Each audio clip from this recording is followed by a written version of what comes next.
Hello नमस्कार दोस्तों, कैसे हैं आप लोग। आशा करते हैं आप लोग अच्छे होंगे। आज हम बात करने वाले हैं रेलवे ग्रुप डी की नई भर्ती के बारे में। जो आपका रेलवे ग्रुप डी का जो नया वाला भर्ती होने वाला है 22,000 पोस्ट पर, ठीक है। और ये जो भर्ती आपका होगा ये जनवरी 2026 में होगा। तो इस वैकेंसी में अगर आप चाहते हैं कि रेलवे ग्रुप डी की नौकरी निकाले, सोच लो अभी के समय क्या बेरोजगार है, ठीक है। मैं आप लोगों को बेरोजगार क्यों बोलता हूँ, क्योंकि इस समय जो बेरोजगारी है बहुत हाई लेवल पर है। और आपको जो वैकेंसी दिख रही है उसमें मौका मत छोड़िए। रेलवे 5 साल पर वैकेंसी निकालती थी, लेकिन अब यहाँ पर आपको साले साल वैकेंसी दे रही है। 2026 में भी आपको 22,000। उन्होंने फॉर्म अप्लाई का डेट भी निकाल दिया कि इतना जनवरी से इतना जनवरी तक फॉर्म अप्लाई करना है। वो टाइमली अपना वैकेंसी कंप्लीट भी कर लेगी रेलवे। अब मतलब पहले से बेहतर हो गई है। लेकिन आप चाहते हो अगर रेलवे में जॉब लेना, तो ध्यान से सुना एक बात।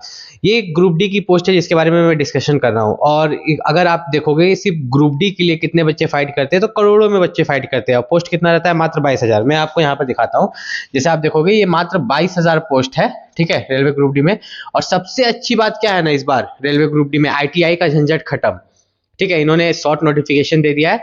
इन्होंने लिख दिया है कि आपका जो ITI का झंझट होता है था वो खत्म हो गया। सबसे पहली बात, सिर्फ 10th पास।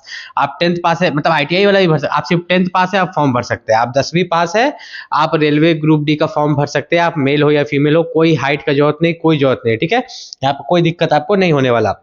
अब बहुत सारे बच्चों को जो है सर्टिफिकेट्स को लेके दिक्कत होता है। जो आपके OBC SC ST या EWS सर्टिफिकेट होता है, तो जो आपका OBC SC ST या EWS सर्टिफिकेट होता है, यहाँ पे देखिए ये जो मैंने लिख के रखा है, तो इसमें भी एक नियम होता है, ठीक है। आपका कास्ट सर्टिफिकेट दो तरह का होता है, एक आपका स्टेट लेवल, एक सेंट्रल लेवल कास्ट सर्टिफिकेट होता है। तो जो आपका स्टेट लेवल का सर्टिफिकेट होता है, तो आपका स्टेट में जो भी नौकरी निकलेगा तो उसके लिए आप यूज कीजिए। लेकिन आपका जो सेंट्रल लेवल का सर्टिफिकेट है वो आपका रेलवे ग्रुप डी में लगेगा। सेंट्रल लेवल का सर्टिफिकेट कैसे बनता है, मैं मामूली से आपको आसान शब्द में बताता हूँ। देखिए आपको करना क्या है, जब आप स्टेट लेवल का सर्टिफिकेट बनवा लेते हैं तो उसी के ऊपर, ठीक है, स्टेट लेवल बनने के बाद ही सेंट्रल लेवल बनता है, ठीक है। और सेंट्रल लेवल जब बन जाए तो उसको पहचानने का क्या तरीका है मैं आपको बताता हूँ। जैसे कि OBC के लिए अगर आप पहचानिएगा यहाँ पर, तो under the government of India करके लिखा हुआ रहेगा। और उसका एनेक्सर होता है, एनेक्सर 1, एनेक्सर 2, एनेक्सर 3 होता है। सबसे खास बात ये रहेगा कि जो भी रेलवे ग्रुप डी का फॉर्म अप्लाई का लास्ट डेट रहेगा उससे पहले जो है आपका कास्ट सर्टिफिकेट बना होना चाहिए, ठीक है। आप OBC हो, SC हो, ST हो, EWS हो, फॉर्म अप्लाई का लास्ट डेट से पहले जो है आपका कास्ट सर्टिफिकेट बना हुआ होना चाहिए। दूसरी बात यहाँ पर बात करें GK GS।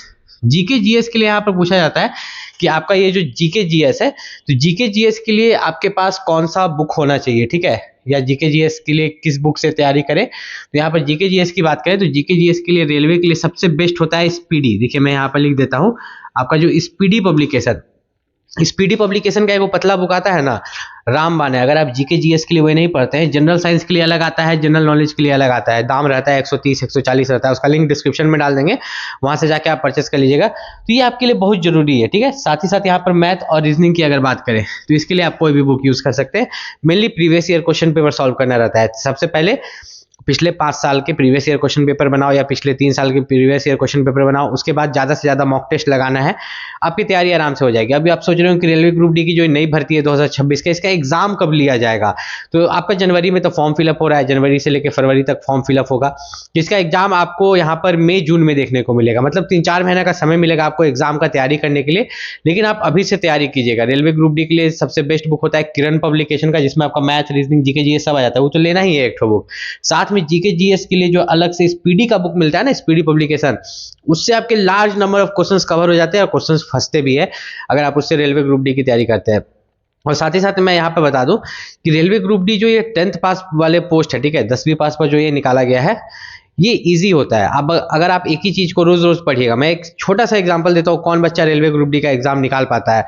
अगर आप रेलवे ग्रुप डी के लिए एक दिन 8 घंटा पढ़ लिए, दूसरा दिन 8 घंटा, तीसरा दिन 8 घंटा, चौथा दिन से आप आधा घंटा पढ़ रहे हैं, 5वां दिन से वो भी नहीं पढ़ रहे हैं, फिर 10 दिन आपने पॉज किया, ब्रेक लिया, फिर आप पढ़ना शुरू कर दिए, तो ऐसे आपका जॉब यहाँ पर नहीं निकलने वाला।